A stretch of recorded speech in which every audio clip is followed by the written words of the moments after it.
Episode start होता है तो फिर दिखाते हैं कि सारे के सारे सेंट्रल स्टेट गए हुए होते हैं चोंग के फेनरल पर। तो शी और कियाओ ही वेस्टर्न से अकेली होती हैं। अब यहाँ शी अपनी माँ को खत भेजती है। शी की माँ शी का खत पढ़ ही रही होती है कि इतने में वहाँ पर जीजिंग का गार्ड और पैलेस का मिनिस्टर आता है, और वो भी शी की शादी का न्यूज लेकर कि कॉन्कोबाइन की ने दोबारा से शी की शादी जीजिंग के साथ तय कर दी है। इसीलिए लोग कह रहे होते हैं कि जल्द से जल्द शी को वेस्टर्न स्टेट से वापस ले आओ। अब शी की माँ इस शादी से खुश तो नहीं होती, मगर कॉन्कोबाइन की के फैसले को इनकार भी नहीं कर पाती। इसीलिए इसे ये शादी एक्सेप्ट करनी पड़ती है। दूसरी ही तरफ शी को पता चलता है कि उसकी माँ उससे मिलने के लिए वेस्टर्न स्टेट आई है, तो ये बात सुनकर वो बहुत ज्यादा खुश हो जाती है और कहती है कि शायद मेरी माँ ने मेरा खत पढ़ लिया है। इसीलिए वो बड़ी खुशी से अपनी माँ से मिलने के लिए आ रही होती है, मगर अपनी माँ से मिलने के बाद उसकी सारी खुशी गम में बदल जाती है जब उसे पता चलता है कि उसकी शादी दोबारा से जीजिंग के साथ तय कर दी गई है और उसकी माँ उसे वापस लेके जाने के लिए आई है। तो वो गुस्से में अपने हाथ को नोच लेती है। और सिर्फ शी ही नहीं बल्कि शेंग भी शॉक हो जाता है शी की शादी का सुन के। दूसरी तरफ शी की माँ उससे अकेले में बात करने के लिए आती है, तो शी अपनी माँ से पूछती है कि क्या आपने मेरा खत नहीं पढ़ा। और यहाँ पता चलता है कि शी ने खत में ये लिखा था कि मैं कभी भी शादी नहीं करना चाहती और जिंदगी भर वेस्टर्न स्टेट में ही रहना चाहती हूँ। मगर इसकी माँ समझ जाती है कि ये वेस्टर्न स्टेट में सिर्फ शेंग की वजह से रुकना चाहती है, क्योंकि शेंग की कसम की वजह से वो उससे शादी तो नहीं कर सकती, इसीलिए यहाँ वेस्टर्न स्टेट में रहना चाहती है। लेकिन उसकी माँ उसे साफ इनकार कर देती है कि तुम्हें हर हाल में वापस चलना होगा, और जानबूझकर इसे ये भी बताती है कि हर जगह रूमर्स फैल चुके हैं कि तुम्हारा और शेंग का रिलेशन है, और हमारी फैमिली शेंग के साथ इसलिए मिल गई है ताकि हम उसे किंग बना सकें। और ऐसे ही उल्टे पुल्टे रूमर्स फैले हुए हैं, इसीलिए इसे कहती है कि तुम्हें अब वापस चलना ही होगा। तो ये सुनकर शी रोने लग जाती है और कहती है कि मैंने कभी भी ज्यादा की ख्वाहिश की ही नहीं कि मेरी उससे शादी हो, मैं तो बस उसके साथ रहना चाहती हूँ। तो शी को रोता देखकर उसकी माँ उससे कहती है कि मैं इस पेन से गुजर चुकी हूँ,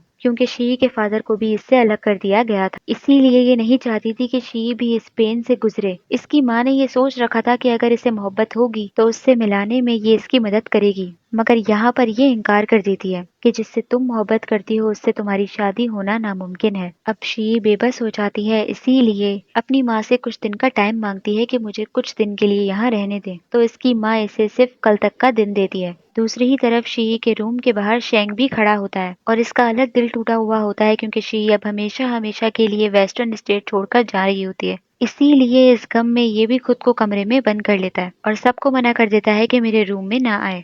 साथ ही साथ शी को जब ये बात पता चलती है कि शेंग ने अपने आप को रूम में बंद कर रखा है और ना ही उसने कुछ खाया पिया है, वो तैयार होकर और अपना मूड ठीक कर शेंग को खाना सर्व करने के लिए आ जाती है। और यहाँ शेंग के साथ बैठकर पुरानी बातें कर रही होती है, उसके साथ ड्रिंक्स पी रही होती है, मगर जाहिर है कि वो अपने आंसुओं पर कंट्रोल कर रही होती है। मगर शेंग को देख देख कर उसके आंसू नहीं कंट्रोल हो रहे होते। इतने में ही कियाओ और यान जब शेंग से मिलने के लिए आने लगते हैं तो इन्हें पता चलता है कि शी पहले से ही अंदर मौजूद है, क्योंकि वो कल वापस जा रही है और उसकी शादी भी तय हो गई है। इसीलिए यान कियाओ को उन्हें डिस्टर्ब करने से मना कर देता है। दूसरी तरफ शी ड्रंक हो जाती है, इसीलिए शेंग उसे अपने ही बेड पर लिटा देता है, मगर शी उसे जाने नहीं देती और उसे हक कर कर कहने लगती है कि मुझे छोड़कर ना जाओ, और उससे कहती है कि मुझे आज तक याद है कि जब मैं तुमसे पहली बार मिली थी तो तुमने क्या पहना था, क्या तुम्हें याद है। तो शेंग कहता है कि हाँ मुझे याद है, और ये कहते ही वो उसके सर पर हाथ फेरने लगता है। ये देख कर शी और रोने लग जाती है और उसे जाने नहीं देना चाह रही होती। शेंग को भी शी से मोहब्बत होती है, मगर वो कुछ कहता नहीं है। दूसरी ही तरफ वो मिनिस्टर शेंग से मिलने के लिए चला आता है और उसे कहता है कि तुम्हारे और शी के बारे में जो रूमर्स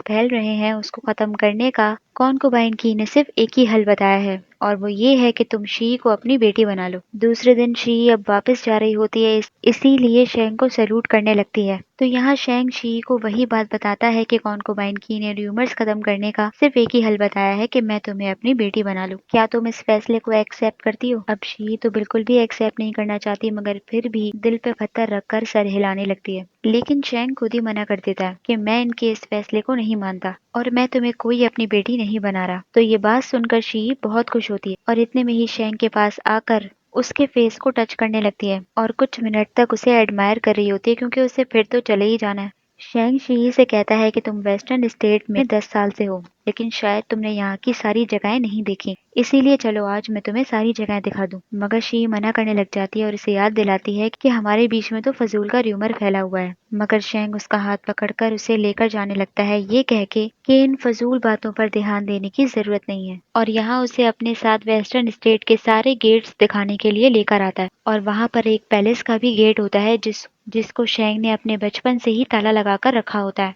कि वो ये गेट नहीं लेगा। मगर आज शी को सारे गेट दिखाने की वजह से वो ये दरवाजा खोल देता है। अब यहाँ अंदर आने के बाद शी कहती है कि मैं यहाँ कोई वर्ड लिखा छोड़ देना चाहती हूँ, क्योंकि हमारे यहाँ से जाने के बाद फिर तो यहाँ कोई नहीं आएगा, इसीलिए कोई यादगार वर्ड तो यहाँ लिखा होना चाहिए। तो शेंग यहाँ पर शी का नाम लिख देता है और यही एपिसोड खत्म हो जाता है। तो आप लोग मुझे बताइए आप लोग को एपिसोड कैसी लगी। लाइक करना ना भूलिए, सब्सक्राइब भी जरूर कीजिए। Thank you so much.